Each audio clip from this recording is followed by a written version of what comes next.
That's what's scary about humanity. They said that he was a Fed, but they still did it the next day anyway. What the? Go back to the footage on January 6th, and you watch the footage of Ray Epps that these people like to point to. You know what is right around Ray Epps a lot of times that they don't want you to talk about? Hey, how's it going? Hey, how you doing? Horrible, and a lot of it is your fault. But do you want to? Or here, we'll get into it. Do you want to introduce yourself real quick so everybody knows who you are? And You know, seriously, it's horrible because of my fault. What's up? oh, sorry, it was tongue in cheek. I've been so steeped in a lot of the January 6th stuff. It has made me so incredibly and unimaginably frustrated. But like following these conversation lines down with people is just insane. But yeah. You mean debating like conspiracy theorists and that kind of thing, or? Yeah, and the lack of information that people seem to know about anything involved with everything. Yeah. But yeah, yeah. I'll go ahead and introduce myself. So I'm Tom Joscelyn. I was a senior professional staff member on the January 6th committee, and I was the principal drafter of the committee's final report. Before that, I had a career in counterterrorism and counter-extremism for a number of years, testified before Congress more than 20 times. And before that, originally, I was actually an economist. So I've had a long, windy career. I guess, so I don't know if it was I think it was one of my fans that connected us, and then we had kind of a chat for some quick background on me, although I think you're broadly aware I do politics and I argue with people online and all of that. And one of the big kind of focal points that I've been on over the past couple months has been a lot of the January 6th stuff. For as much as I follow news, it is embarrassing to say that it wasn't until, I don't even know if it was this year or last year, that I knew anything about fraudulent electors or anything about Jeffrey Clark and the DOJ or anything. Like, there are so many pieces where I was just so ignorant. And yeah. Well, I mean, you know, that's okay. I mean, look, I mean, from my perspective, one of the things about January 6th is that January 6th itself, the date, that day, that was the culmination of a plot to overturn the election, right? It wasn't solely about that day. There was a number of steps before that that culminated on that day. And as Donald Trump got increasingly desperate in trying to figure out a way to stay in power, his efforts really became to focus on January 6th. But prior to that, he had all sorts of other steps he tried to do to overturn his election loss. And one of the things that I discovered throughout this whole process is that a lot of Americans are not really familiar with the electoral college process. And how that works. You know, a lot of people think you just kind of go and you vote, and the popular vote determines, you know, who wins and who loses. And there's really this electoral college process that, in my opinion, is arcane and antiquated. It's sort of tacked on to the popular vote process between when the votes are cast and counted and when the official winner of the election is certified and ultimately inaugurated, right? And so what Trump and his advisors did was they found all these steps in the electoral college process, and they try to figure out a way to undo those steps or interrupt those steps or subvert those steps in the process. And so when you talk about like the fake electors, that was just a parallel reality that they built where they wanted to keep open this idea that Trump really could have won the election, and they were going to have these fake electors. And ultimately, the fake electors became a pretext to obstruct the joint session of Congress on January 6th, you know. Yeah. So one of the projects that I have is hopefully coming to completion is I wanted to make a long video kind of explaining everything that happened. And it's funny because you're saying things that are things that I've exactly said, that January 6th is not really that important. Like that day, it was everything leading up to that day that was so crazy. And I think it was the culmination. I mean, it certainly was important. You know, I mean, it is, you know, I mean, I know you probably have debated people. I hope you, by the way, are recording and just, you can record everything I say. Oh yeah. Yeah.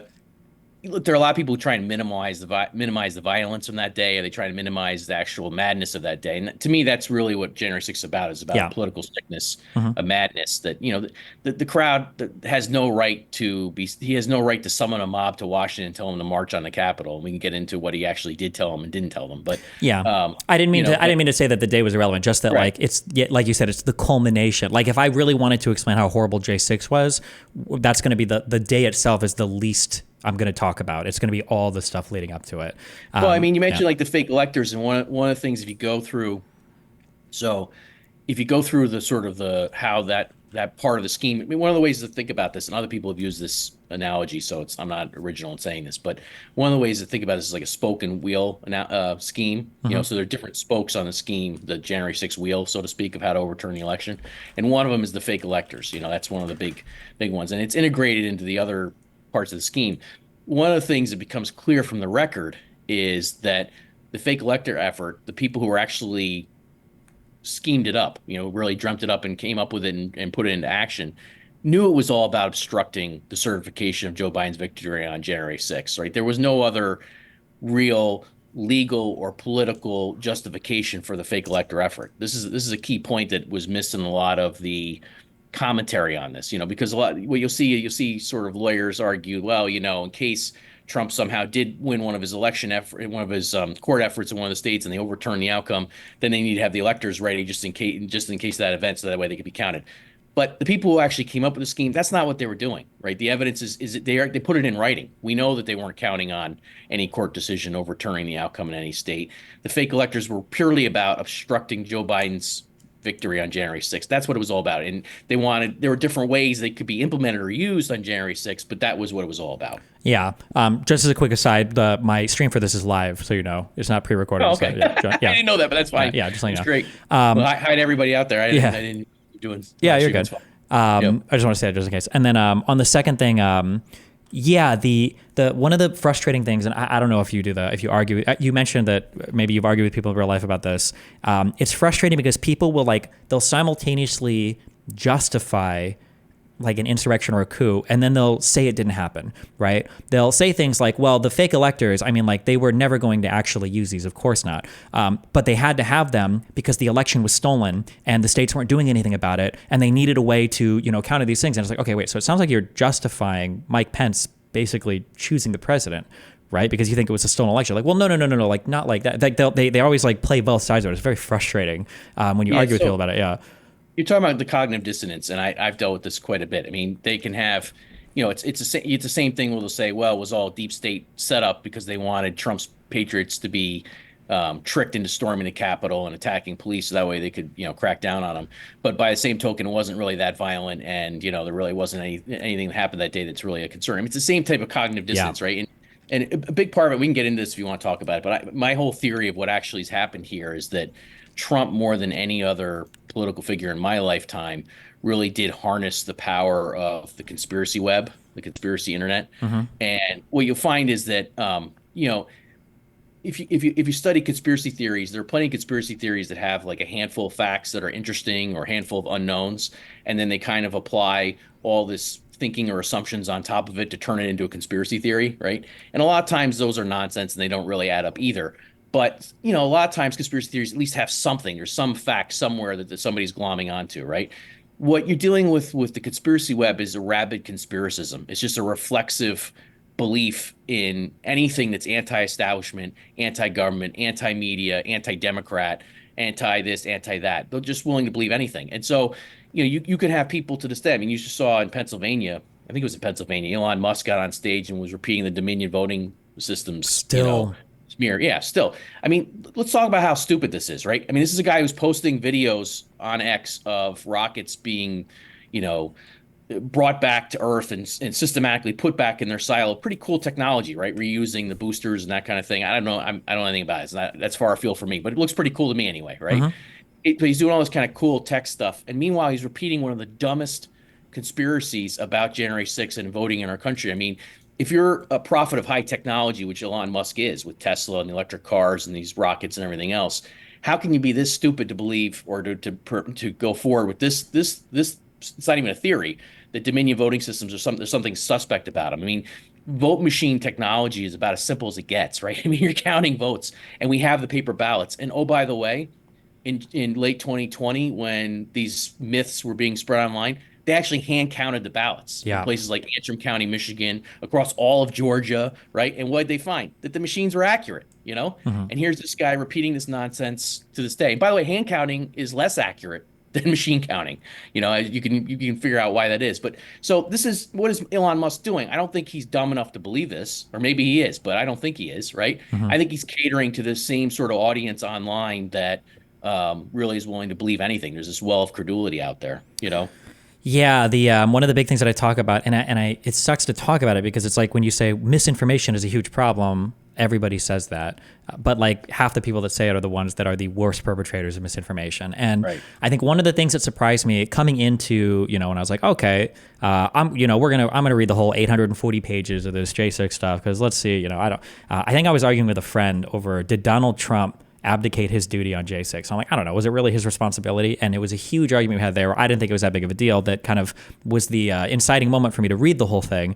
And the thing that surprises me is usually when you've got stuff like this, you're relying on like a sequence of events that's really hard to explain without a conspiracy, or maybe like deposition or testimony from like one person that's like, oh, that's kind of worth looking into. This stuff there's an abundance of it's so much. It's so much from from conservatives, from Republicans, and the other side is not denying any of it. It's like, I mean, that's exactly right. I mean, well, first of all, it happened all in front of our eyes, right? Yeah, I mean, that too. It happened on live TV, right? And January 6th is the actual that day, the events of that day, including the attack on the Capitol, has to be one of the most recorded events in human history, including by many of the rioters who recorded themselves, quite clumsily, going into the building or attacking cops or whatever, So the idea that there's some big mystery to solve here is pretty stupid, right? I mean, you've got all this evidence right in front of you. You can see it with your own eyes. And you have to be, but the bottom line is, right, you have to want to believe that what you saw with your own eyes didn't happen, right? You have to want to believe some other explanation for all this, and that has to do with the human mind and really the flaws in the psychology, and how the human mind works or doesn't work, because you can amass dozens and dozens of facts, and show something is wrong, and you won't get anywhere. I mean, one of the most frustrating things to me, and maybe you've encouraged this, encountered this, I don't know, you could tell me, but is when, my view is, I know that my brain is not perfect, right? I make mistakes in thinking and I make mistakes in sort of how I assess things, but I try and correct them, right? I try and figure out what's going on and figure out how I got things wrong.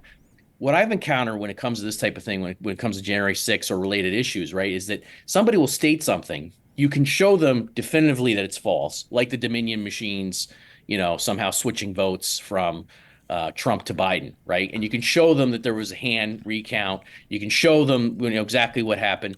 And they'll either just wave it away or they'll move on to the next lie, right? They'll move on to the next thing, and without ever questioning, well, wait a minute, I just believe something that's definitively wrong, right?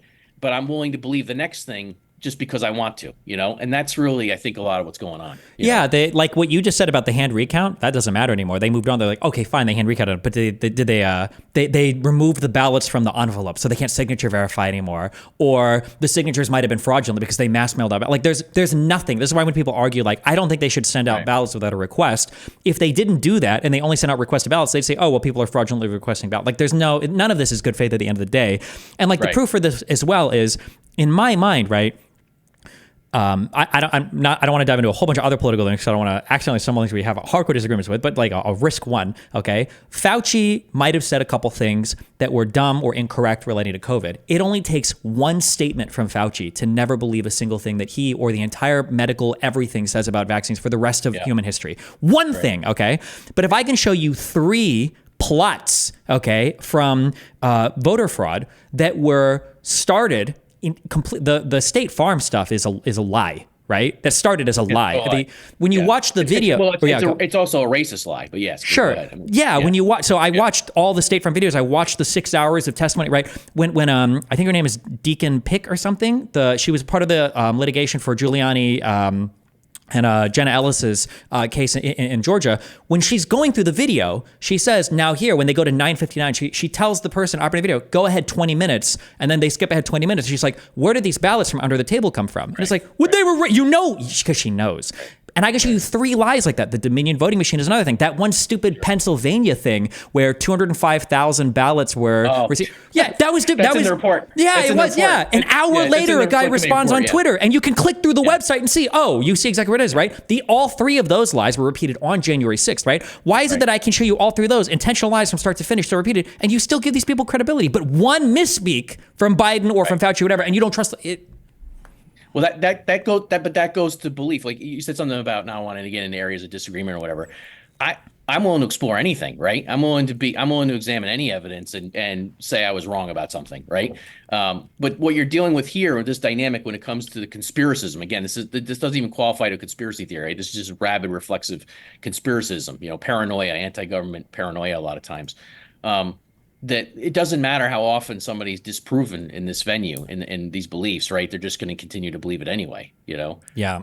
And that's what's scary about humanity, right? That's what's scary about all this. I mean, because really, if you think about the American political system, we're supposed to have a system where different factions or interests have to compromise at the end of the day. Nobody gets their whole way. But how do you compromise with a faction that is willing to believe such uncompromising things, Mm-hmm. and it's not willing to at any point in time, sort of update their beliefs based on the facts and the evidence. It's just rabidly irrational. Yeah, and there's like a motivation question too. Like if you think that pharmaceutical companies are too profit driven and aren't being careful enough with their medical research or whatever, right? There are compromises to be made in that process. Like maybe the FDA has more regulations, maybe there's some other process, whatever. But if you think that they're like intentionally trying to kill you with microchips, well, you're not compromising with that. There is you don't compromise with like evil trying to destroy you. Right. Exactly. No, That's exactly it. I mean, but that type of conspiracism. I mean, you look at what's happened, on the political right in our country. I'm somebody who's existed in the political right for a long time, so I know the terrain pretty well, But what we've witnessed and what's happened is that it really has been overtaken by the Alex Jones paranoia. I'm in the middle of writing a piece that argues Alex Jones is the most influential ideologue on the American right today. I mean, if you go down a list, I mean, Trump endorsed him in December 2015, went on InfoWars and talked about what an amazing reputation Alex Jones has. By the way, this is post the Sandy Hook shooting massacre mythology that and lies that he spread, right? He goes on his show and he does that. JD Vance was recently, recorded, defending Alex Jones, comparing him to an MSNBC host and saying, basically telling people on the political right to be truth tellers and to stay true to themselves. You can go right down the list. Steve Bannon, Tucker Carlson, right down a whole list of people who've all genuflected at the altar of Alex Jones is crazy, and that stuff has taken over. I mean, that's where the animating spirit is on the right. And what worries me the most is that you can't, in a political system where you're supposed to compromise and reason and have some level of rational discourse, there can't be any rational discourse with people who believe and don't think in that manner. Or even are just lying. Like I would argue that I have a mom I love her to death. My mom and dad they're completely gone to, my mom will send me story after story of like, Stevie, did you see what this guy said? Like, Mom, I just argued with this guy yesterday. He called me a cuck loser. Like, I know who this guy is. Yes, we hate each other. She's like, but Stevie, did you see this write-up? I was like, Mom, yes. These people know that they're lying. The content creators do. I don't think the ordinary people do. Like, I don't think my mom is necessarily, or these people are operating in bad faith. I think they're in such a horrible media environment that they start to believe everything. But I noticed that when I just started making bets now. I just argued with Owen Schroyer or whatever, who's an InfoWars loser, and he tried to make.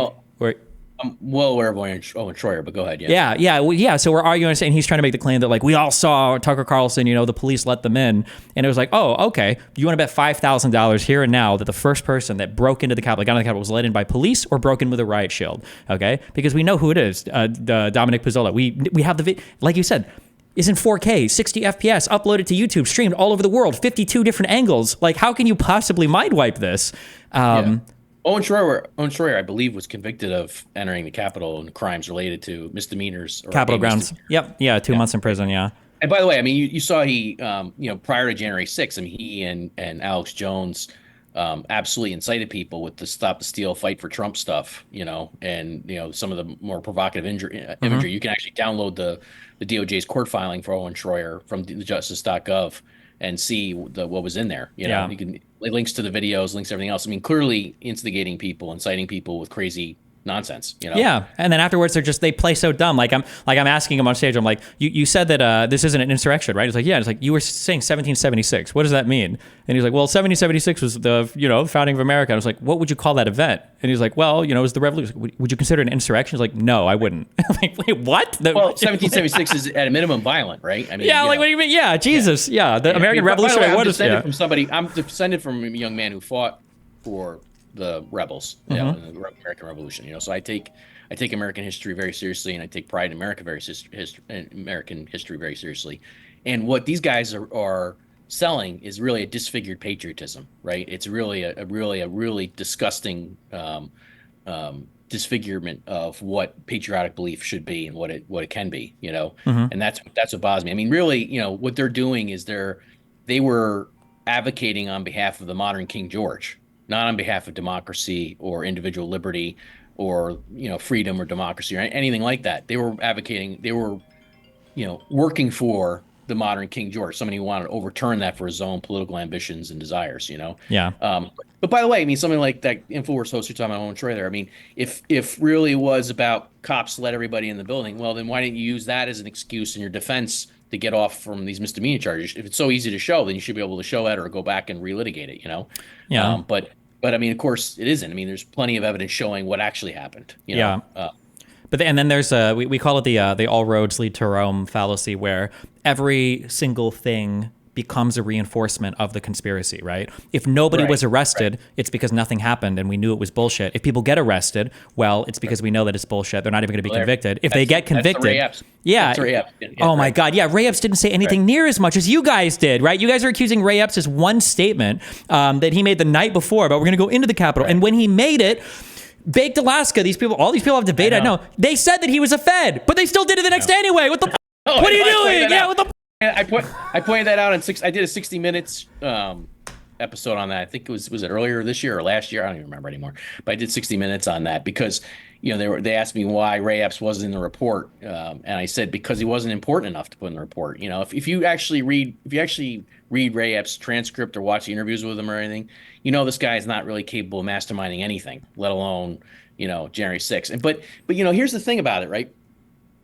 This is where there's this cognitive dissonance and this real sickness is pervasive now. You go back to the footage on January 6th and you watch the footage of Ray Epps that these people like to point to on January 6th itself. You know what is right around Ray Epps a lot of times that they don't want you to talk about or they don't point out when these conspiracists do this, right? The Proud Boys. Oh, and sure. The Proud Boys are instigating the crowd. Yeah. They are instigating the violence.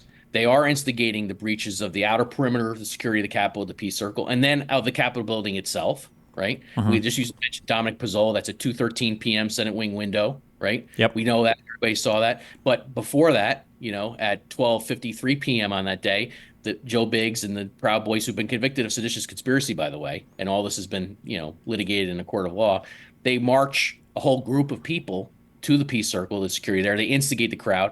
Ray Epps is there because he's a believer. He believes in Trump's lies. He believes in so. By the way, I never defend Ray Epps, right? I wish he had been arrested and charged earlier. You know, fine by me. I don't defend Ray Epps one bit. You know, but the idea that he's somehow the mastermind, while we have this mountain of evidence showing who the actual masterminds are, the actual instigators are, over and over and over again, shows you how biased these people are and how they're not reasonable, you know? Yeah. And so you have way more patience than I do because I can never debate these people. I would not be able. I just would scoff at them. You know? Yeah, it's frustrating. I guess so. A question. So I guess a few questions. I guess so. Here's the first one. So obviously, you guys. Well, am I allowed to ask? How do you even get tasked with? What was like the path you took to being the person? You can ask me anything. I don't care. I'm an open book. So, okay. Well, what's the craziest thing you learned that had a top secret security clearance? No, I'm just kidding. Wait, so, I never had top secret security clearance. So. Oh, okay. So you can't tell us what was in Hillary's emails or anything. That's fine. Well, yeah. I think what is the out there now? But. Yeah. What is the path that you took to get to be involved with this? I guess. Yeah. I'm basically a nerd. I'm known as a nerd. I'm somebody who likes to accumulate facts and evidence and write about them and figure out and explain, you know, what happened, you know, and I'm kind of known. I was known in the counter-extremism, counterterrorism community for doing that, foreign policy world.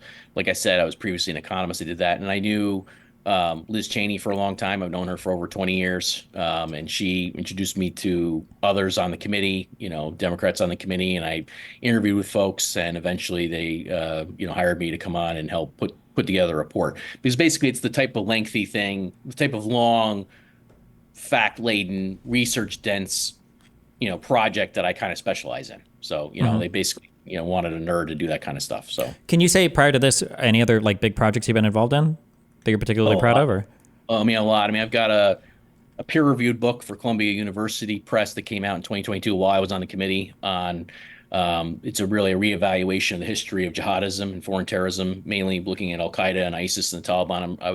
I did a lot of work on that. Like I said, I testified more than 20 times before Congress. You can look up my testimony before Congress on numerous occasions on this stuff. I was always the guy that would just sort of no bullshit, right? Like, here's what's wrong, and I'm gonna go at it. So that's kind of my reputation on this stuff. Before that, though, I worked as an economist. I actually wrote co-authored the seminal study of thoroughbred horse racing and the economics of that. Okay. So if you got into my whole career, you'd be kind of it's interesting. I've gotten to look at all sorts of different industries, topics, and everything else. But basically, I'm a guy who's known to scoop up as much evidence as possible, as many facts as possible, and put it into a story, synthesize it in a way that people can digest it. That's sort of what I do. Okay. Yeah. When you started writing this J6 report, what's the beginning of this? So originally I wanted to put together a 20-minute video. That was my goal, to explain some big things. And then I realized, okay, well, it's probably not going to be 20 minutes, probably not 30 minutes. And now I have like a 20,000 word script. I'm trying to do it like in under an hour and a half. But the hard part is the editorializing, right? Because you have to cut so much, because it's hard to explain everything. When you guys are deciding what to put in the report, what to keep from the report, like you mentioned, like Ray Epps, and I'm sure there's probably a million other things that you could have added. Exactly. And the report is lengthy. It took 6 days in Congress to get through it. It's like an 830 plus page report. Yeah. What was the decision making like for what to keep and what to get rid of? I don't know. It's tough. It's tough. I mean, you could write versions of, like, so there are, there's the introduction, or the sort of executive summary, which is like 150 pages itself. Yeah. I didn't really spend much time on that. That's one part of the report I didn't spend much time on at all. But chapters 1 through 8, which are the core of the text, I spent a lot of time on that. There's a lot of me in those chapters. Some of them I wrote a lot of it. Basically, it's an over 800-page report, 845 pages or whatever it is, right? I don't even know, depending on how you count it. It easily could be 8,000 pages, to be honest with you. And so the point was, even you take chapter 8, which is the analysis of the attack, or any one of the other components of it, a lot of the other pieces of this could be a lot longer, a lot longer. But the thing is that I learned in writing for the public a long time ago, the longer you make something, the more readers you lose, and you lose the main point, right? Yeah. Like you start losing people a certain number of words in. I learned, writing articles. Some of the best articles, I thought. One of the other things I've done is I've been a prolific sort of magazine writer and website writer, and I helped found a website called Long War Journal, which was really the #1 counterterrorism online publication, I would say, for a long time. One of the things I learned was that the articles I was most proud of, and I thought were the smartest, were duds. They went nowhere. Yeah. And the stuff that I thought was kind of the simplest, sort of most obvious, but shorter, went viral or got caught on a lot. So I had that in mind when putting together the report, for sure, and working with others to put together the report. What so there are certain narratives that you can kind of like pick out in terms of like, these are important stories to tell. So stuff relating to Pence is an important story to tell. The whole inside the DOJ stuff with Clark is an important story to tell. Were there any stories that you wanted to tell that almost made the cut, but you were like, this is too much, or it's already too long, or whatever? Do you think there are, like, if there was one other thing you could have included, I guess, what would you have included?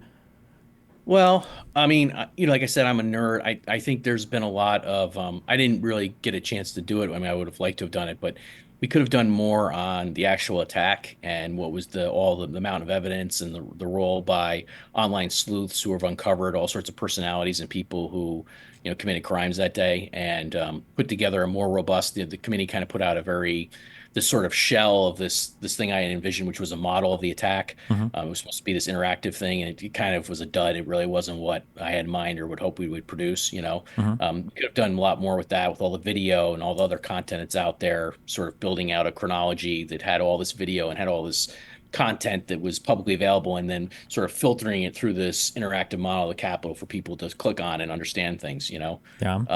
But the core structure of the report is basically how the hearings were laid out, right? I mean, the committee decided this was the way they were going to structure the plot, right? The spoken wheel that I talked about earlier, the spoken wheel plot of the whole thing here. You have the big lie, you have pressure on state officials, fake elector scheme, DOJ, Vice President Pence, 187 minutes, the attack, all that stuff, fits into the wheel of the conspiracy. So each chapter in the core of the report deals with one of those spokes, basically, but recognizing that they all, at the end of the day, form the same wheel. Yeah. here's a question. I'm assuming that the full deposition tapes exist. Is there any plan, or will those ever all be released, or? I have no idea. Like, I don't know what exists or doesn't exist. Actually, I wouldn't assume anything. I mean, I think, I don't know if there was, size constraints for some of this, with the video and everything. I have no idea. So Oh, okay. I wasn't involved in producing materials to the public, so I have no idea what actually occurred. Gotcha. I guess I'm just assuming that because I read through a lot of the depositions, and then in the J6 committee, a lot of those people show up and they're speaking, and I just assumed that was the spoken part of the actual recorded deposition. But maybe it was or they brought him back and they asked him the same questions, maybe. But no, I think those are probably clips of the original. Yeah. I'm assuming the full videos are not available for one reason or another. I don't know what happened to all that stuff. Yeah. One of the, I don't know if you share this frustration. One of the big frustrations in getting through a lot of this is you brought up the Electoral College, but something I even realized is a lot of the story doesn't really open up until you kind of have, and this sounds so pathetic, but until you understand about like how the government works. Right. Like what is an attorney general? Like what does it mean when somebody's acting? But once you understand that, and this is why I wanted to make a video about this so badly, once you understand everything, not only does all of the stuff look insane, you also end up with like, I thought a lot of the characters involved were really cool. The only reason I'm asking about the deposition is because I want to see the full video of Hirschman's deposition. Like that guy seems Hirschman. Yeah, Eric Hirschman is the one. Yeah, I mean, he's fucking hilarious. Yeah, no, he's entertaining. Yeah. Yeah, and Rosen and Donahue and Engel, like all three of these guys are also they're funny, and they're personable. They are funny, but you know what? But you talk about Rosen, Engel, and Donahue. But here's the thing about DOJ. And you talk about DOJ, right? Mm-hmm. This is why this is so important. Yeah, the Department of Justice has no constitutional role to play whatsoever in the Electoral College process. Yeah. Okay. It's only if there is some crime that's been committed, like a specific instance of fraud or something like that, that needs to be investigated and prosecuted, the DOJ has a role to play. And Attorney General Barr opened up the books on this very early to allow early investigations to any allegations of wrongdoing, right? And by the way, there were a lot of people on the left that criticized him for doing that. I have my own criticisms of Barr, but in this instance, I don't think there was anything wrong in doing that. I think he was trying to basically get ahead of whatever needed to be investigated, okay? But the bottom line is they didn't find anything, right? There was nothing real. It was like the myths you talked about earlier with Dominion voting machines, the 205,000 voters in Pennsylvania, these types of the State Farm. They investigated, they looked into this stuff. It's all in the chapter on the DOJ, right? That's in there, which is chapter 4, I think, of the report. But it's all nonsense. It's all bullshit, right? As Barr said it's all bullshit because it is all bullshit, Yeah. And Trump knows this. They say it's all bullshit, but here's the point, right? Under our system, the states play have a constitutional role to play in how you certify electors, how the vote is conducted and counted, right? And then how electors are certified and a victor is declared, right? The executive branch in our system has zero role to play in that. And certainly the Department of Justice has zero role to play in that. What Trump was trying to do was abuse the power of the Department of Justice to interfere in the constitutional processes of other branches of government, other parts of the U.S. government. Yeah, so... And this is a huge point, right? Because a lot of people you're talking about who are supposedly constitutional conservatives who are mired in myths about January 6th and lies about it, right? Well, listen, buddy, you can't be a constitutional conservative if you're in favor of this, or you're going to make excuses for this, because this is the opposite of constitutional conservatism. This is trying to shred the Constitution, Yeah, this goes back to what I just said about like understanding the civics. Is that when I heard that Raffensperger call initially, I'm thinking like, man, the fact that he was like looking for votes and he was like doing all this kind of weird, repeating these conspiracies, and that was kind of, that was a bad thing. And then because when I started getting steeped in the J6 stuff, now I'm starting to read like, what is the structure of the DOJ? How are offices and departments created for the executive? I don't know. I had no idea, right? So I'm just reading the Constitution, reading where these things come from, and it's like, okay, now when I look back at the like the Raffensperger call, I don't even care that much about the 11,000 vote thing. Why is a guy running for office calling the Secretary of State to accuse them of voter stuff and asking for voter roll? Like, it's on its face, the phone call, even if he wasn't president, is completely inappropriate. The fact that he is president makes it even more inappropriate. Just that call is insane just because it exists. And then also I don't know if this was in your guys' report or not. I think it was. Donald Trump even called one of the lower investigators. Yeah, it's in there. Yep. Yeah, it's an insane call. I'm so happy that, I don't know if it was Brad or Ryan who recorded the call that leaked when Donald Trump the next day said, oh, they don't know anything about it. And then he leaked the whole thing. So glad that call was leaked. But my God, But what you just mentioned there, though, that's that's part of why this is so serious. Remember at the outset, we talked about January 6th being the culmination of this going from, really before the election, but certainly from election day onward, right? Trump and his associates do this across the board, across all the swing states. They call executive branch officials that have a constitutional role in certifying the results of an election, right? Yeah. They call lower level, executives, right? State and local government officials trying to get anybody they can to obstruct Donald Trump's defeat, right? And this is an attack on the constitutional order of the first order, magnitude. And this is why I say when I started putting together the report, working with others on it, right? One of the things I said was, before you even get to the violence, before you even get there, we have a very serious attack on our constitutional order. Before you even get to the organized riot, as I call it, on January 6th, before you even get there, this is very serious, because for the first time in our history, we have a president trying to misuse and abuse the power of including the bully pulpit of the presidency, to interfere with all these other constitutional duties that officials around the country have to perform. Yeah, and then the collective amnesia, but accidentally or induced to the electorate and intentionally done by the media figures, is so frustrating, because you ask people about, like, say that the event itself, January 6th, and you're like, well, like I'll talk to people, and there's that one stupid quote from Trump: "I know you'll be marching peacefully," and they always say that, like, well, he told them to march peacefully. This came at like 20 minutes in the speech. It was an hour speech of unhinged so many unhinged things. But I'm like, okay, he tweeted out that it was going to be a historic event, right? And they're like, well, yeah, I guess, okay. And it was on January 6th, right? Yeah, okay. What were they protesting? Well, they just were upset. It's like, okay, he sent them all down, he riled them all up. Then there was, a riot. Was that like an accident? And they're like, well, yeah, it was just a coincidence. Yeah, I don't think he didn't want it. So it was just a coincidence that they all showed up on the day of the certification. They marched down. They fought like hell. They thought the election was stolen. They delayed the certification. That was all a coincidence. And the collective amnesia over all of it. Or I'll ask people questions. Like one that I like a lot is when Donald Trump said over and over again that Mike Pence needs to do the right thing. What the fuck was he talking about? What did he mean by that? Do the right thing. What was the right thing? And people are like, well, I don't know. I have no idea. It's like, yeah. All right. Well, couple things on this. Let's take this one thing at a time. So, peacefully and patriotically, I wrote a piece at Just Security on this. You can Google it, right? Taking apart this defense. So one of the things that the investigative team on the committee found, January 6th committee found, was drafts of Trump's speech and how it was crafted for January 6th. And it's true, he does say at one point, very briefly, peacefully and patriotically, right? But that's the only time he says the word peacefully, right? The words don't come from him. They come from his speechwriters, right? And he invokes the word fight at least 20 other occasions in the speech. And the etymology of the speech shows that is him. That is his words. That is what he's doing, including what is, I think, inarguably the most incendiary line ever spoken by a sitting U.S. president in our domestic politics, which is, you got to fight like hell. And if you don't fight like hell, we're not going to have a country anymore. Right? So you're going to tell me that people, the peacefully line somehow trumps the 20 times that he used the word fight in one context or another, including that incendiary line, which is the most incendiary line you can imagine. And by the way, the stuff focused on Pence, sending them down to the Capitol, as Barr himself has said, right, was all about intimidating Pence. It was about intimidating his own vice president. That's why he's doing it. There's no reason to march to the Capitol, who at that point, there's only one card left to play. That's the Pence card, as they called it, right, which is to pressure Pence to help him overturn the election results. That the whole point of sending the mob down there is to intimidate Pence and Congress into trying to obstruct, at a minimum, obstruct the certification.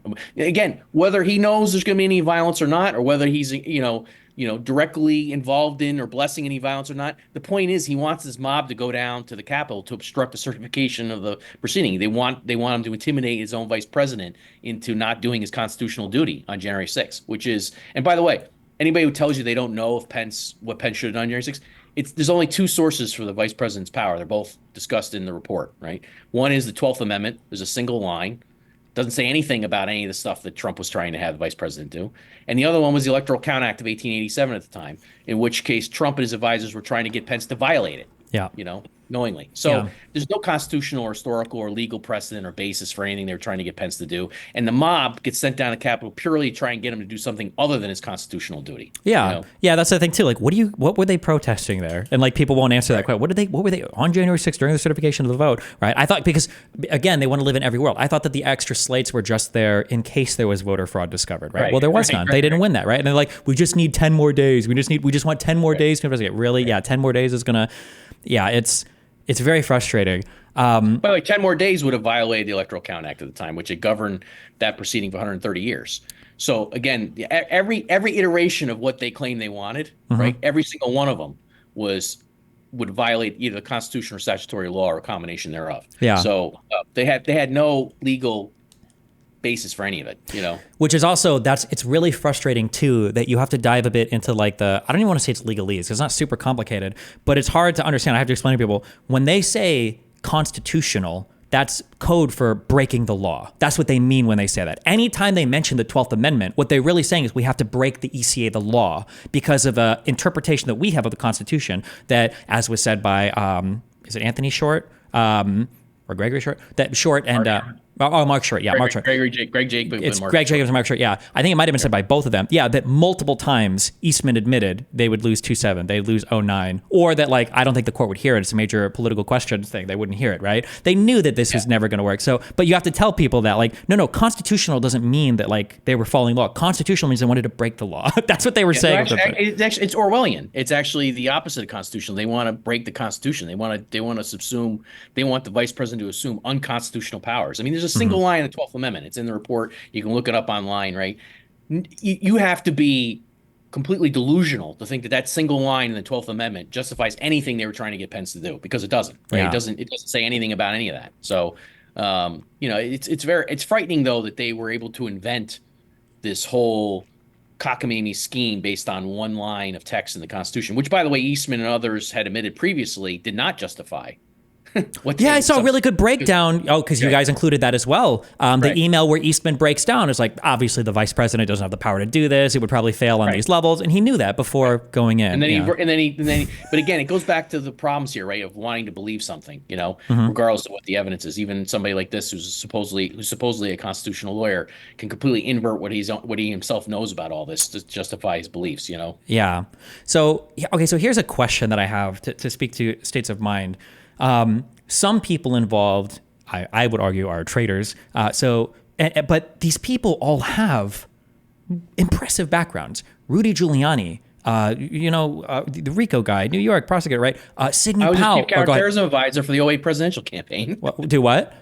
I was the chief counterterrorism advisor for Rudy Giuliani for the 2008 presidential campaign. Okay, yeah. I mean, America's... So I saw him go from supposedly America's mayor to this drooling imbecile, you know, repeating all sorts of nonsense on behalf of Trump. Yeah, I mean, it's an unbelievable fall from grace. You know, Sidney Powell, one of the youngest women, I think, federal prosecutors in U.S. history. Eastman was a constitutional lawyer, professor at Chapman.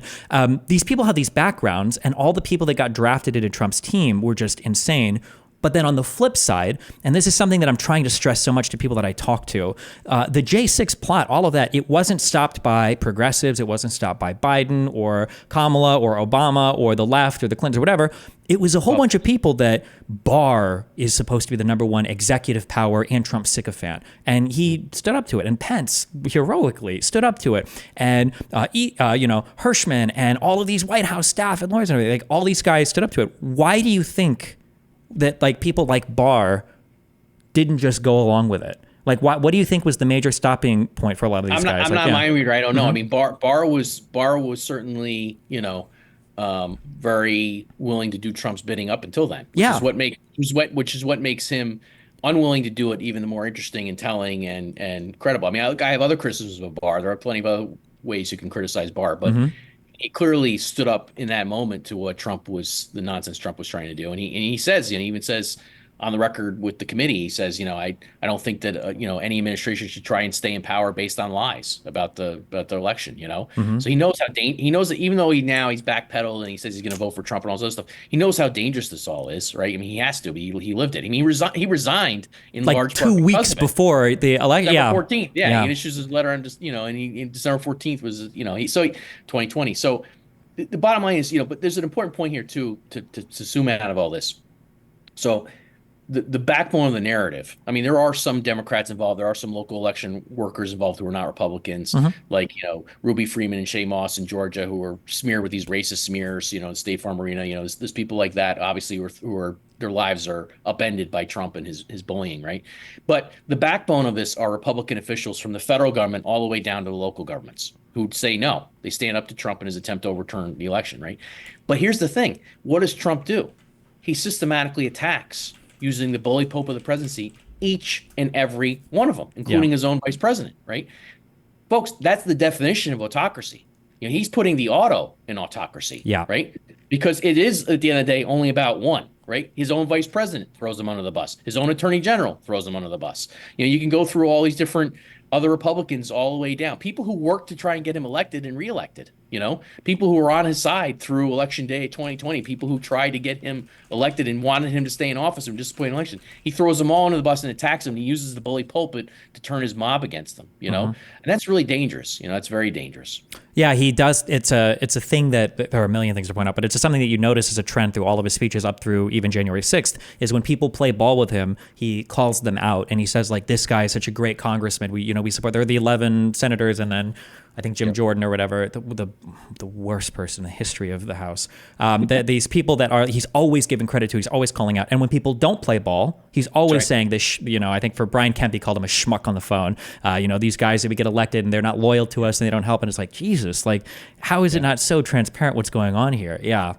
Yeah. No, I mean, the evidence part of the big part of the January 6th case, including the federal case brought by special counsel, you can see that there's this whole pattern of behavior. Again, reposting information that really paints targets on these officials' backs all the way across all the swing states. And then, of course, leading up to Vice President Pence himself repeatedly, I mean, that's also by the way, another rebuttal to Trump's behavior during the attack or immediately preceding the attack and then during the attack.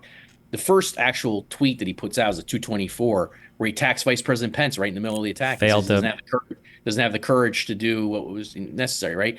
The stuff that comes after that, he does say stuff about, stay peaceful, that kind of thing after that, right? But it's not him, right? It's his advisors and his daughter and everybody else putting words in his mouth and trying him. Now he does tweet out some of the stuff, but the point is, like, the first blush at it, the first attack at it from him, the first instance of him in his own words is always the most aggressive, the most, zealous, the most, trying to rile people up. And I think I'd have to go back and check the times, but I think isn't that stay peaceful tweet that might come like minutes after I think Ashley Babbitt was already shot. I'd have to look on the timing on that, but I mean, basically, people are trying desperately to, I mean, and by the way, he keeps holding Ashley Babbitt up as a martyr for the cause, and it is tragic that she was shot and killed on January 6th. It's awful, right? But she was shot climbing through a window, just feet away from members of Congress and others, right? When trying to lead, at the forefront of this mob that's trying to go through. It's awful that she was shot and killed. It's tragic. It's also tragic that she believed all this QAnon nonsense that Trump endorsed. You know, I mean, Trump as president is given multiple opportunities to knock down the QAnon conspiracy theory, right? And he doesn't. He does the opposite. He actually validates the core beliefs of QAnon. He's asked at one point right from the podium. They say, what do you think about these people who think you're trying to head off this satanic cult of pedophiles of Democrats and others like that? And he says, well, would it be such a bad thing if that's what I was doing? I mean, it's like, this is crazy stuff, but here's the thing, right, that I want to get across to anybody who's watching us, right? Think about how dangerous it is for a president of the United States to validate the craziest shit you see online, right? Because that's what this guy does. And he does it over and over again, And now this isn't just some guy out there that Savannah Guthrie said during an interview with him. This isn't your uncle, right? This isn't your crazy uncle doing this. This is the president of the United States saying this nonsense that's percolating online that's dangerous. That stuff's legitimate, And so that's a big part of the problem, I would say. Yeah, listening to Short talk about how I think he was getting emails, or actually, wait, it might have been Rosen too, getting emails about like, I need you to like look into this. And it's like the Italian guy talking about the satellites flipping votes. And it's like, Jesus Christ. It's dumb, right? I mean, it's really dumb stuff. I mean, it's really stupid. Man, that's the other thing people aren't supposed to say, but I'll say it, This is really stupid stuff. It is stupid, right? Yes. Stupid. It's stupid, right? People won't say that.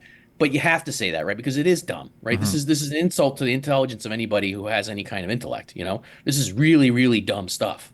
Hmm. So Yeah, even like all the Ruby Freeman and Shamos stuff, like they did all of this rigging, all this conspiratorial stuff. Why the fuck did they give you the tapes then? Because another thing that I wish people would realize sometimes is when they allege stuff, it happens a lot with conspiracies, right? Sometimes people will allege what would be the largest conspiracy in the history of the country, right? The idea that somebody is with top-down coordination rigging elections across everything, that would probably be one of the largest conspiracies and most impactful, maybe in all of world history, in all of human history, and the evidence is non-existent, right? You're alleging something so grand, right? If this was the case, right? If the Clintons are killing people like Seth Rich and protecting Jeffrey Epstein and all this, why are they giving you the tapes? Why would the State Farm Arena tapes be visible? You don't think they would take care of the security cameras in the corner of the room, right? Right. Or people, but there's an old logical principle that's very well known, that's been known for thousands of years, that you're extrapolating on there, which is extraordinary claims require extraordinary evidence,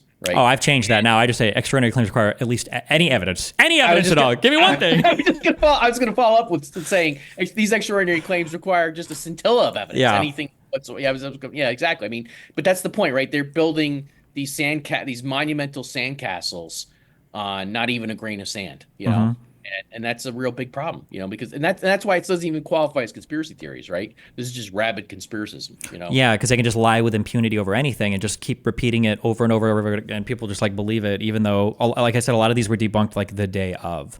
Like the Dominion stuff that's another thing I'll do now when I'm on stage. Just like, oh, you think Dominion was rigged? Go ahead and say that, right? Because the content creators know that they got sued, and they know that they won't say it. It's like, oh, okay.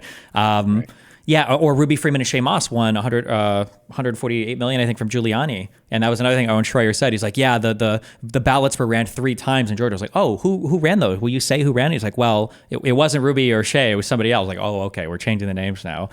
I mean, yeah, again, I don't even know if patience is the right word, because I could, like somebody like that, I don't think I could, debate in good faith. I mean, I think that type of stuff is just so dishonest. Yeah, and so. But half the electorate, like.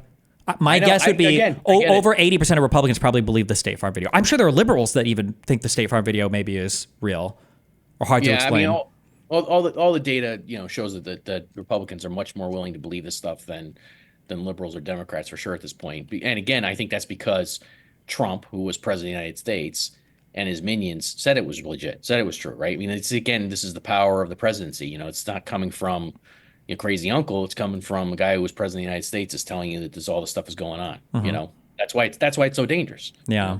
It's so dangerous.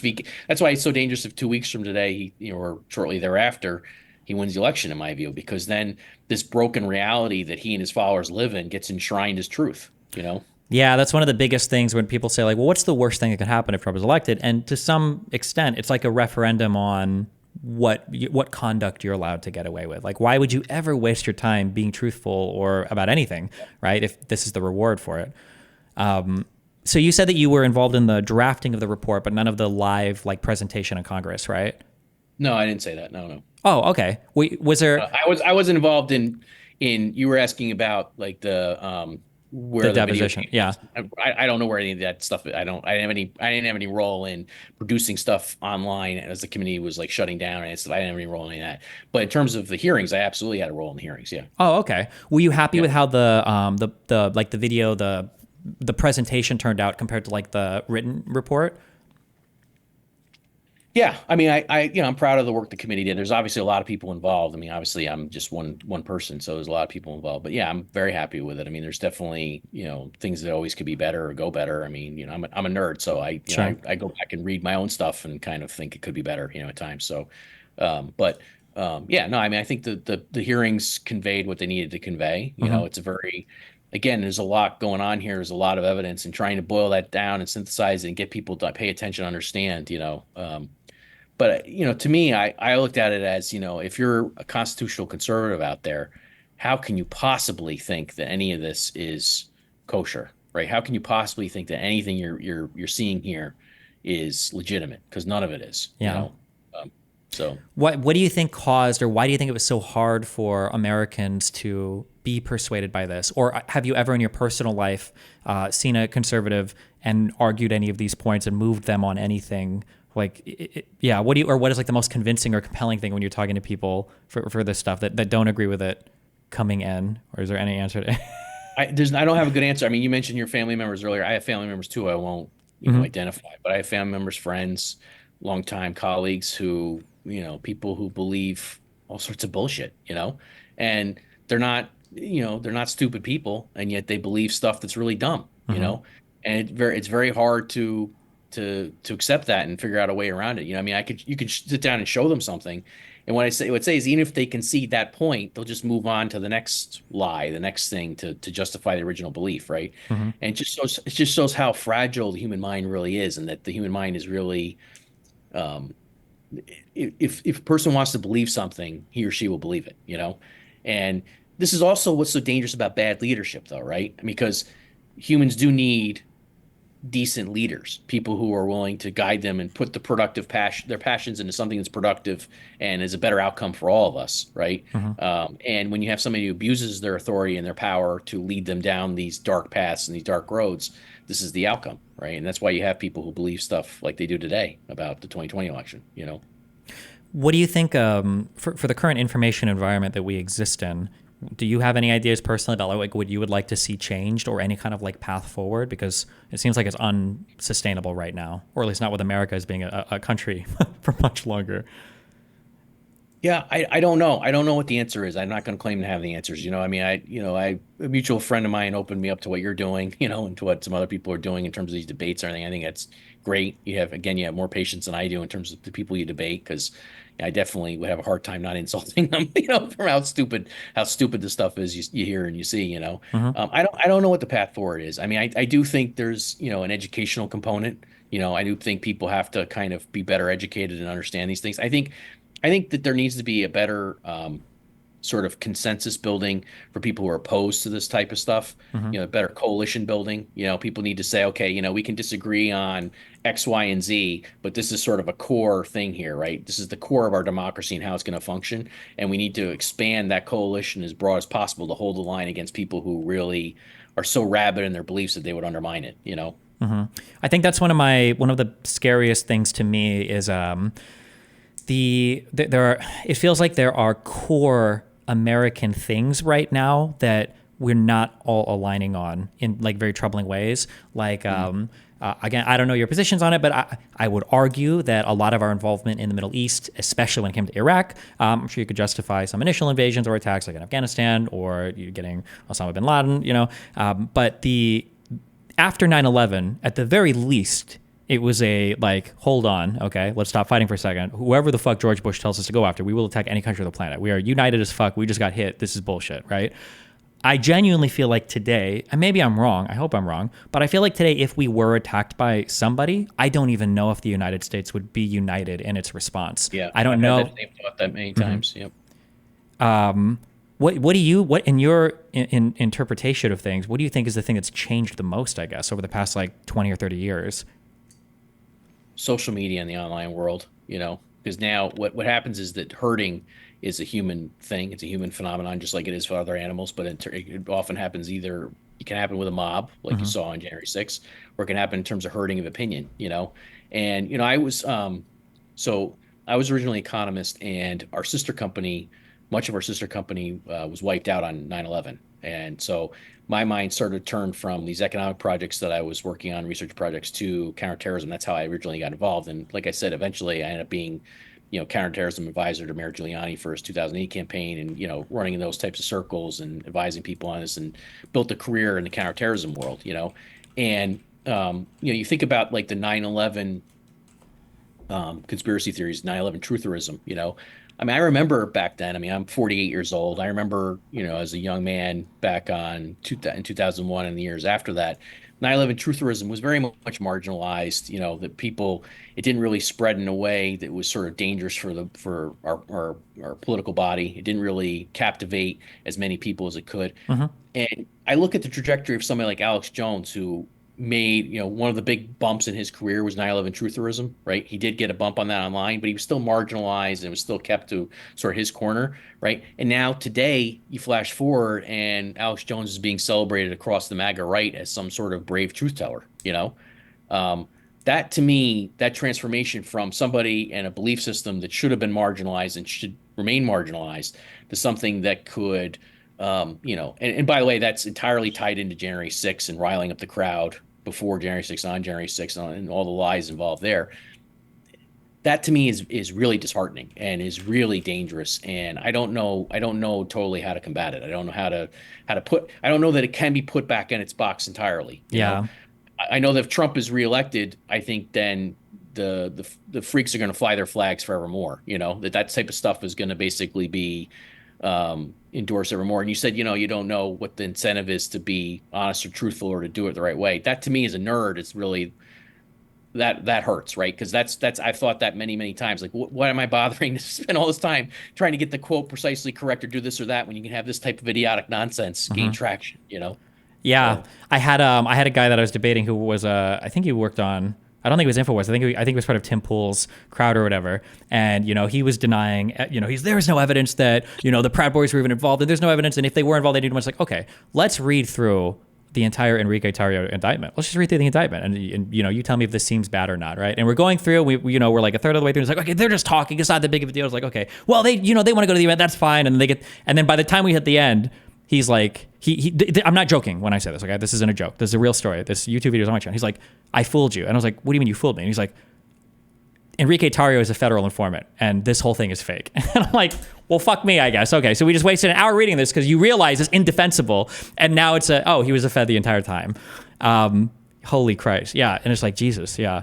Yeah, I mean, that's why he was convicted of seditious conspiracy and other felonies and sentenced to 22 years in prison, right? I mean, so if he was just a federal informant, you don't think he would have gotten off with, what he did and what he was saying. Because that's why Ray Epps got off, remember? Ray Epps wasn't charged initially because he was a federal informant. But then he was charged to cover it up, and and it's like, yeah. I mean, it's all. I mean, this is the bottom line for me. I know I keep saying this, I keep repeating it, but I can't help it, right? Because I feel like I'm in this venue. I can kind of be a little more unleashed, right? This is all stupid stuff. Yeah, really, really dumb, And this is what happens when you have a herd of stupid people believe something and you can't convince them otherwise, right? So I don't know how you combat that. Again, Rudy Giuliani, who who I worked for briefly on this campaign, he went from being America's supposed mayor in the response to 9/11 to you can find clips of him entertaining 9/11 trutherism now online. Yeah. I mean, how do you square that one? I mean, yeah, it's insane. And even you brought up the Steve Bannon transformation, and I do think that's one of the scarier things for being part of not Bannon, Alex Jones. One of the scarier transformations to me even has been, I don't know how much you keep up with him, is Tucker Carlson. Who? Yeah, no, I wrote a piece about Tucker Carlson on January 6th. I wrote it for Politico about what he was doing with his audience with the footage he was getting for January 6th and just debunking it. I mean, I was one of the ones who, when it came to the January 6th surveillance footage, I mean, I always said, put it all out there. I watched a lot of it, put it all out there. I don't care. There's no deep, dark secret hidden there. Put everything out. I mean, what does it matter? But he's somebody who manipulates his audience. He's a good example of a guy. I could take you through his documentary Patriot Purge, for example, where he's trying to there's literally a clip where he's talking about agent provocateurs or deep state provocateurs, something like that. He's trying to blame this on some mythical non-existent people, right? And literally on the screen are Proud Boys clearing away the security fences, right? You can see who the provocateurs are. Yeah. On the screen as he's trying to blame somebody else. If you just know that you're looking at William Pepe and a couple of his friends there, who are Proud Boys.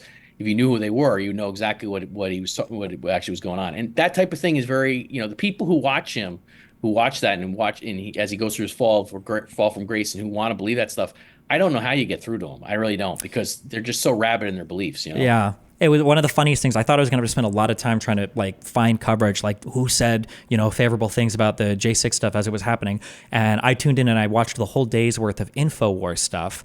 And it was so crazy. There are so many funny quotes. Well, I say funny in a very dark way, but it was the guy, the host talking is literally saying you can see these proud patriots walking down the street. This isn't Antifa. These are patriots. We know that these are patriots. Ashley Babbitt gets shot and killed. And it's this is the first victim of the Second American Revolution. Yeah. And then the National Guard shows up, and about 20 minutes later, it's there's a lot of Antifa there. We're not actually sure. And it's like you watch the narrative. It's the 1984 thing. We're at war with whoever, and then it changes mid-speech, like in real time. And I'm like, wait, what? There's no way.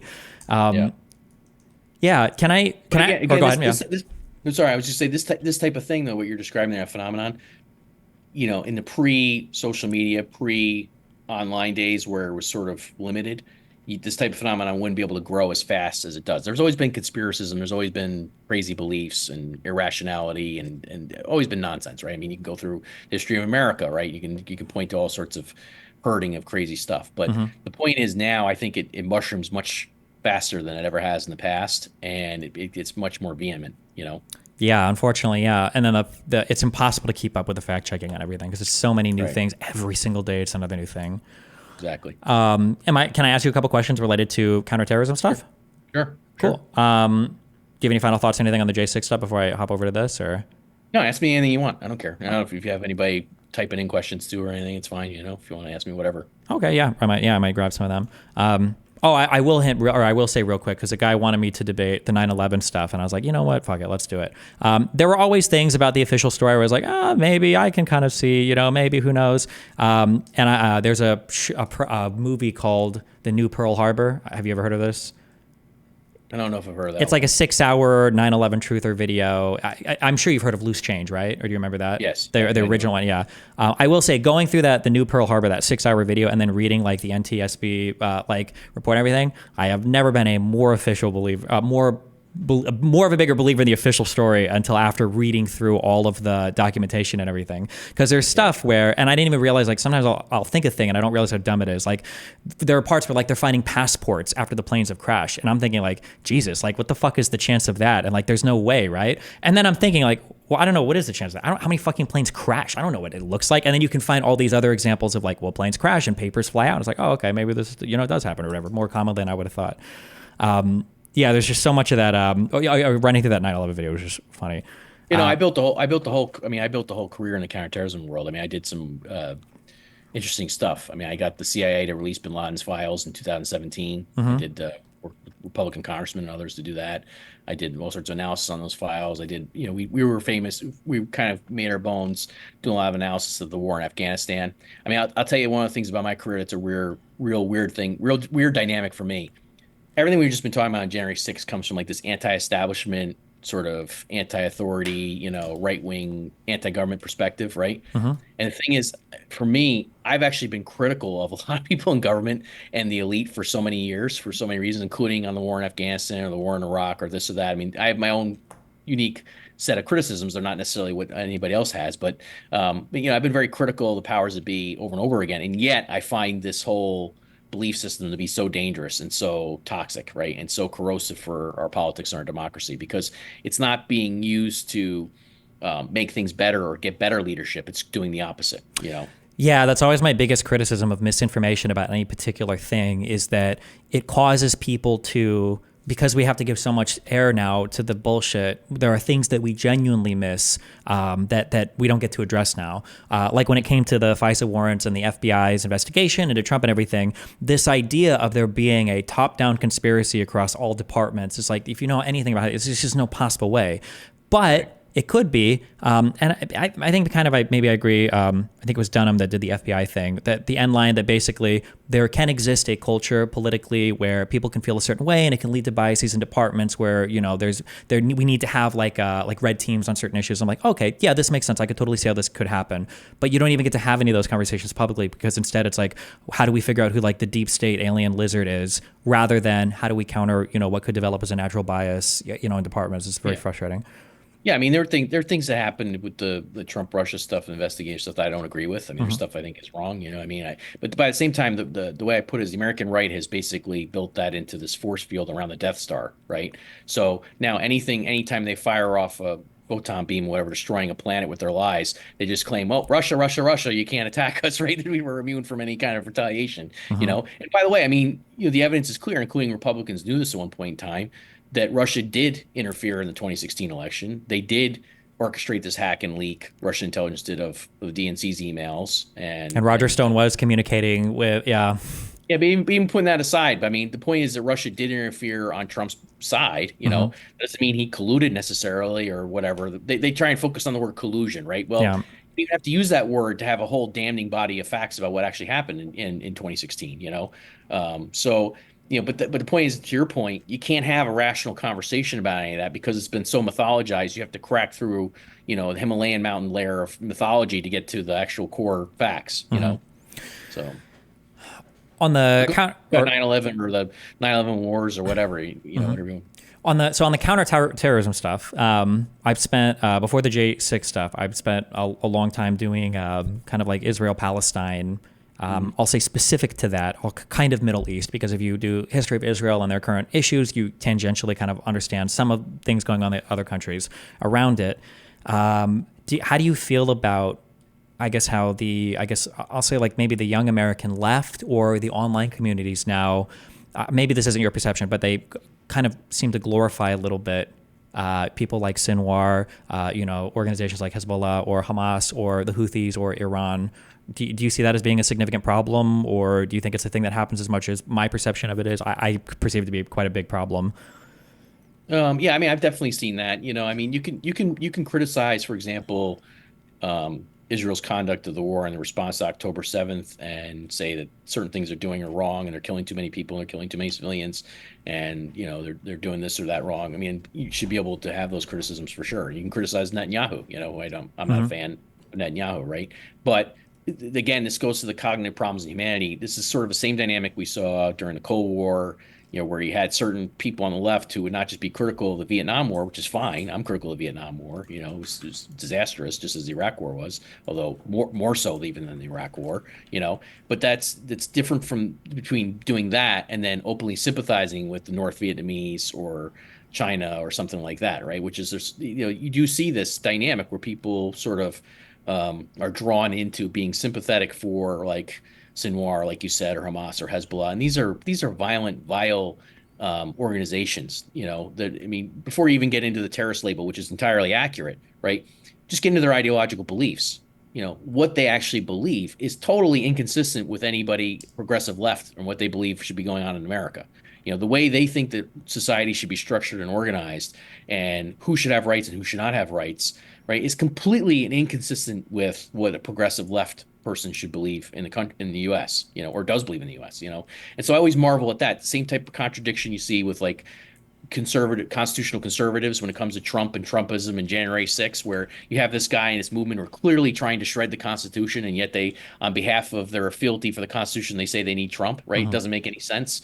It's cognitive dissonance. It's the same type of thing you can see here. There's a cognitive dissonance between you supposedly believe in these progressive ideals, and yet you're willing to sympathize with people who are at least part of them. I'm not saying all of them, just part of them. There's a online young audience online that has that sort of proclivity, and it is disheartening and problematic. When you think of when you think of counterterrorism, when we think of terrorism, usually we think of like kinetic, like attacks or some type of physical infiltration. Do you spend any time kind of like studying or researching how the information landscape is so at risk or under attack, especially by, I guess, like Qatar or Iran or Russia, especially? Yeah. I've spent a lot of time on that. So there was, one of the things from doing all the work, I did a lot of work on Afghanistan. Hmm. And one of the things that I came to really study very closely were the Haqqanis, the Haqqani network, the Haqqani family. I'm sure you've heard of them. They're big wigs within the Taliban. Okay. And not only are they big wigs within the Taliban, but the Haqqanis really incubated Al Qaeda in South Asia, in Afghanistan and Pakistan. Without the Haqqanis, arguably you don't get Al Qaeda. Okay. For a lot of reasons. And by the way, if you want to talk about questioning the official narrative of things, 9/11 Commission Report, you can download the PDF and look for it. You won't find a single mention of Jalaluddin Haqqani, who was the first benefactor for Osama bin Laden. And if you want to get into conspiracy reasons why, right, it may be because he worked with the CIA, and Hmm. so there are some times where you can criticize government agencies and there's maybe something to it. But in any event, so I've studied the Haqqanis very carefully, and we talk about disinformation, the information landscape. New York Times ran an op-ed that was ostensibly authored by Surajuddin Haqqani, the titular head of the Haqqani network. This guy was very, very important and powerful. And it was a complete snow job. It was a complete whitewash. It was obviously disinformation, right? And they ran it uncritically as if, it was legitimate. And it was obvious somebody wrote it for him. And it was obvious he had somebody, ghostwrite for him to and appeal to sort of a left-wing audience in the US and try and appeal to those sensibilities in a way. And it was all nonsense. And so it's very easy in this information environment for somebody like that. By the way, a guy who was a US designated terrorist, a guy who trained and dispatched suicide bombers, a guy who sheltered senior Al Qaeda members, a guy who's mentioned in Osama bin Laden's files as one of Osama bin Laden's guys, right, in the region and that they're relying on and working with. Okay. That guy gets an op ed in the New York Times that is a complete snow job. So, yeah, I mean, I dealt with this a long time. You have all sorts of ability of actors to influence information and beliefs inside our democracy. And it's scary. It's scary stuff. I think that in the past, having those types of hits done required more like, I guess, ability to infiltrate or more sophistication to infiltrate. Not to say that the attacks that exist today on our landscape aren't sophisticated, but it's very frustrating to see how effective and easy it is with, I don't know, do you have feelings about, like, I guess, Elon Musk's possession of X and the amount of stuff that flies over that network? It just seems like an actual dream of a landscape to just proliferate bad information to the minds of Americans. I mean, he's turned it into an InfoWars style channel. I mean, I talk about the influence of Alex Jones. I mean, Elon Musk is the wealthiest guy on the planet, right? And one of the first things he did was he let Alex Jones back on X, which was formerly Twitter, and then one of the first things he did after that was have a Twitter space with him, X space with him, right? Where you actually think about that, the wealthiest guy in the world, right, decides to take the time to join a social media space and converse with and whitewash Alex Jones's career, which is what he did during that performance. I mean, that's scary stuff. And X is, I've always been, I think I first posted on X in April 2014 when it was Twitter. I was always skeptical of it as a platform. I've always had a lot of trepidation about social media. Somebody who studied the rise of ISIS very carefully, I know for a fact that social media played a big role in that. So I've seen a lot of the harm that social media does in particular, but it's gotten worse over time, and it's sort of at its peak of horribleness now. Yeah.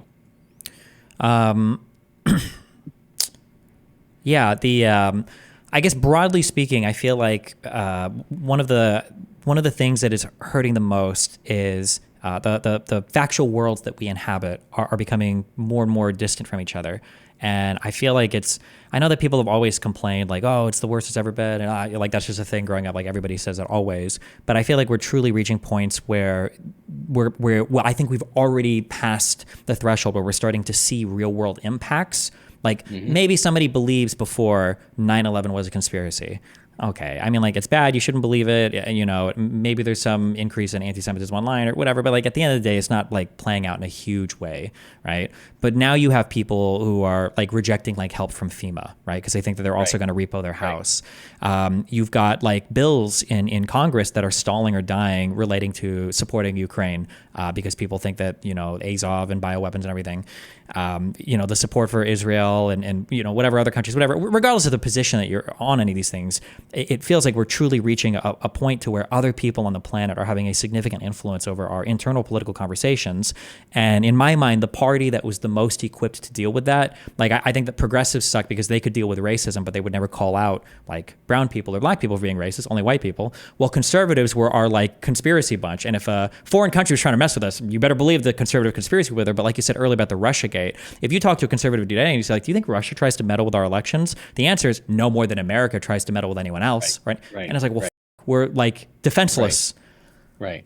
Well, that's that moral equivalency there. That's what you're talking about there, between us and Russia and the Kremlin. I mean, I don't have a hopeful message. I always feel like Debbie Downer talking about this stuff because I don't know what the path forward is. I mean, you said, people in the past always said, oh, things were the worst in the past, in my time and this and that. That's true. But for me, throughout my adult professional life, I've seen issues I care about and I've studied very closely.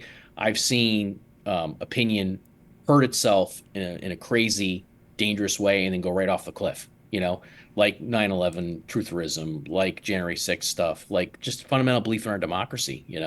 I mean, you have a whole political party that's supposed to be founded in constitutional conservatism, the party of Lincoln, and they've got some warped now views on all this, that are actually antithetical to constitutional conservatism. When you see that kind of inversion, right, that kind of moral and intellectual inversion, I don't know how you come back from it. I just don't, and I see it everywhere. So it's very problematic.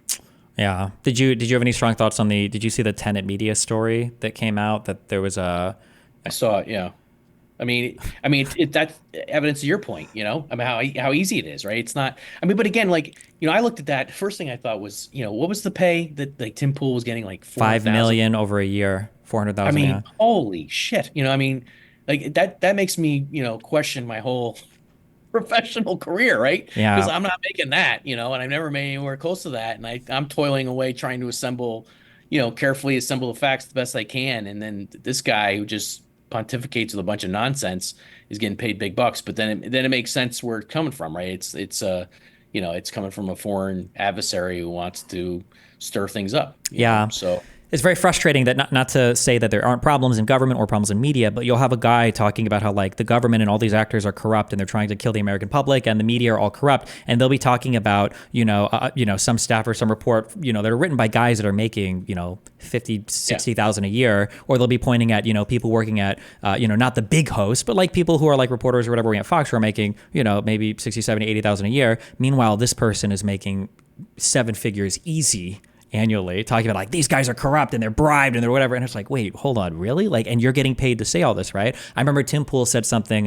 he was responding to some criticism, like people say I'm audience captured. That's impossible. We're fully funded on donations from people that watch our show. And I'm like, that is audience. What are you talking about? Like, yeah, Jesus. Yeah. Again, it's all stupid stuff, right? Seen some of that content. It's pretty dumb.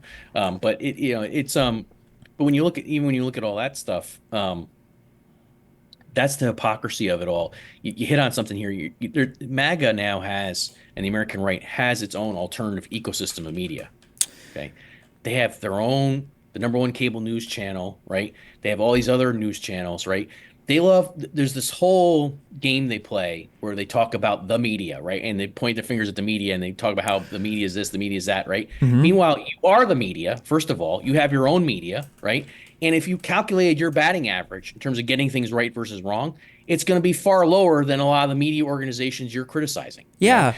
I've argued with people who they'll talk about like the media censored the Hunter Biden laptop story. It's like, excuse me, it was censored on Twitter, which is alternative media, hours. And it was published by the New York Post, which is arguably mainstream media. Like, what do you mean? Right. You got it completely backwards here. Now they have a Twitter censored it for 24 hours. Yeah. And you could read it on Google, as I did, because once it was censored by Twitter, Twitter's decision to censor for 24 hours caused a spike in Google searches for it. Probably got it more traction than you could have gotten otherwise, right? Yeah. I read it because it was censored. I went to Google and I searched for it, found it on the New York Post website, and read it. So it wasn't actually censored. It just wasn't being able to spread on Twitter at that point in time. And again, it was a 24-hour decision. It was the wrong decision. I disagree with the decision, but they revoked that decision within 24 hours. But they've built the whole. And here's how they work though. They've built an entire a mountain of grievance on top of that, right? To the point where you can see, Lisa Stefanik there or others, or I'm sorry, you can see congressmen and congresswomen in on the Hill arguing that somehow Twitter's decision to censor this story for 24 hours on its platform cost Donald Trump the election, right? JD Vance made this argument just the other day. That social media is, censoring this Hunter Biden laptop story. There's credible research that has swung millions of votes, is what he said. Horseshit, right? That's total nonsense, And yet that's what they've done now. Meanwhile, their own media, right? Their media is spreading nonsense on a regular basis, is spouting nonsense constantly. Like in deposition court, like that Fox News settlement was the largest defamation settlement in all of defamation history of the United States. Giuliani said that he lied. It was his First Amendment right to lie. Sidney Powell paid restitution to Georgia. Like it's all, yeah. What mainstream media organization had to pay $800 million to a technology company because it couldn't restrain its own lies? Yeah. Right. It couldn't stop defaming it. Right. That's the point here on all this is that they've built this entire industry of nonsense, and they build their grievances on top of the nonsense. Yeah, and then they cite it. Like they'll say like they'll invent election conspiracies, and then you debunk the election conspiracies, and they'll say, okay, but like regardless of if you think it's true or not, look at how many people are upset about it. Something clearly happened, and it's like, yeah, what happened is the bullshit that you told them. What do you mean? Right. Yeah, You made them upset. Yeah, no shit, they're mad. You lied to them for 5 years about it. Yeah. And I mean, I had a friend do that with Pennsylvania, right? So Pennsylvania is very bad at counting the mail-in votes before election day because they've, the Republican-controlled state legislature passed laws is basically saying you can't do that. You got to wait until, afterwards to count them all. So that creates a delay, and that delay then is used as sort of a window to spread disinformation and lies and myths about the election. Mm-hmm. And a friend of mine was like, "Well, why doesn't Pennsylvania just count the votes?" I'm like, "Because the Republican state legislature decided they can't just count the votes beforehand, and it just didn't matter, right? Like they just move on to the next next talking point. I asked this question, like Donald Trump complained about mail-in ballots a year beforehand. He said they were going to be rigged. What is one suggestion that Donald Trump made to make them more secure? There's nothing. It was just about getting rid of them. He tweeted in 2012 about voting machines. Yeah, being rigged. He thinks the 2016 election is rigged. Remember, he doesn't think that was a fair election. He said if you get rid of the 3 million illegal votes, he would have been, yeah. And then he had his own commission to find the illegal votes. And they closed down because they couldn't find anything, right? So this is, I mean, how do you argue with somebody like that, right? It's insane. I mean, he had all the power to supposedly ferret out these illegal votes. He had all the power to do whatever he wanted to justify his claims, And even in that circumstance, he came up short and couldn't come up with it, right? And his people had to close up shop. So how do you reason with that person? It's unreasonable. Like at the same time, the DOJ was being weaponized by Obama to go after Donald Trump. The FBI, Comey, was making insane public statements about Hillary Clinton that was like sabotaging her campaign. And it's like, so is he controlling part of it and not the other part, or like what is that? Yeah. Yeah. No, Comey. This is the case where Comey arguably did cost Hillary Clinton the election in 2016. I mean, arguably, like twice. Yeah. Yeah, there's more of an argument there than there is on the 24-hour censorship on Twitter of Hunter Biden's laptop story, I mean, Comey coming out so close to the election and saying, the investigation is reopened in Hillary's emails. Hillary's emails, if people don't remember this, for a few months prior to the election, dominated headlines of every mainstream media organization, whether it be cable news or print or online. It didn't matter. It dominated, right? And the Russia's hack and leak of the DNC fed storylines from the Democratic National Convention all the way through Election Day, dominating headlines, So in terms of how they, the whole point about the Bernie Sanders campaign, and the Democrats working against Sanders trying to undermine his candidacy, which there was some truth to, right? But that was all storyline ripped out of right from WikiLeaks. That was all targeted at the media to make sure they amplified that as much as possible. Again, true, but it was a very successful hack and leak operation. So there's all sorts of stuff like that. And Trump benefited from that. Yeah. Trump clearly benefited from that. And yet they never will admit that happened, now. One of the things that's very frustrating to me is when I talk online, that is actually the most frustrating. There's the false equivalency between both sides. Like, I acknowledge and I agree that there is an issue with the far left in this country. There's an issue with the far right in this country. But in my mind, the far left, they're like college kids and school administrators. They have no power in Congress, right? Like the far left hates AOC. They hate Bernie Sanders now. Like they have no power in Congress. Whereas like the far right, through the MAGA people, and it's like really sad because I'm the biggest like institution simp ever. Like I think that obviously we need to hold them accountable. We need to do things, but like our institutions are important. We need them. When somebody links me something, like I have to tell them like, okay, hold on. If this came out of a House Republican committee, you have to fact check everything. If Jim Jordan's name is on it, you can't trust anything that's being published here. Like if Gomer or whatever is part of this, like this could be complete and utter bullshit, right? The audacity of doing all of the impeachment research and all of that and publishing that 300-page whatever, and they don't even recommend any charges or anything else. Like what were you guys doing? What happened to? I thought this was a waste of money. No, I thought we complained about that before with all the J6 stuff and all the Russia collusion stuff. Yeah. That made its money back, by the way, by taking stuff from Manafort, who Trump pardoned, by the way. But yeah, it's just like. By the way, that's the kicker on the Hunter Biden laptop story, right?